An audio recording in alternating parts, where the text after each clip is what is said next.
This next question comes from Eli, who's interested in knowing about the curious world of public domain titles. This is a very strange question for me to ask, but I think it's important to ask for the importance of archiving music and film for public consumption. Are you concerned for how little content is in the public domain, and how you feel that will affect artists in using commodities like books, music, and even film freely without worrying about copyright laws? That's a fascinating question. For a long time, it was accepted that after a period of time, copyrighted works would enter the public domain, and people would be allowed to do what they wish with the material.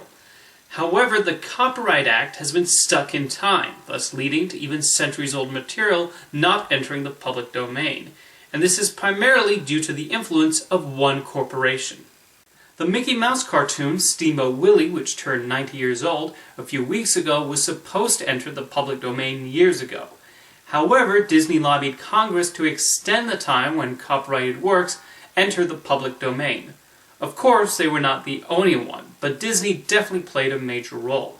It should be noted Mickey Mouse would not be in the public domain, but his early shorts would, and that concerns Disney. The Copyright Term Extension Act thus meant other works of similar age, like films and books, would not enter the public domain.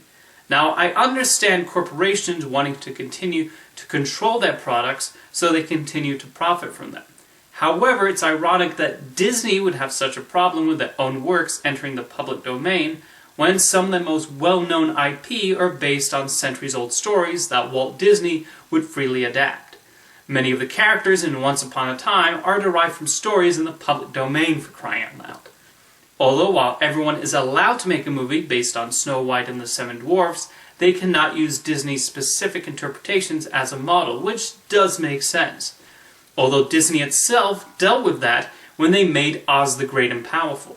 L. Frank Baum's Wizard of Oz books are in the public domain, so Disney was free to use any elements from those books. However, Sam Raimi wanted the Wicked Witch of the West to be green. The problem was Baum's Wicked Witch was not green.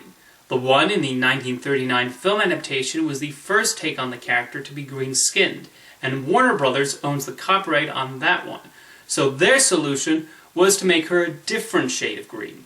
That is all true, and an example how even public domain titles can have some copyrighted aspects added to them. Curiously, there are cases of copyrighted series and characters who have titles fall into the public domain. Most of the Popeye cartoons are copyrighted, a joint deal between King Features Syndicate and Warner Brothers, but some of his shorts did end up in the public domain, most notably his 2 real color cartoons. While Superman is owned by WB and DC Comics and nobody else is allowed to use him, the Superman cartoons of the 1940s are in the public domain, due to the rights not being renewed after they started being syndicated on television.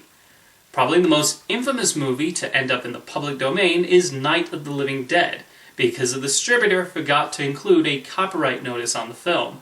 So George Romero unfortunately ended up making very little money off of his immortal classic.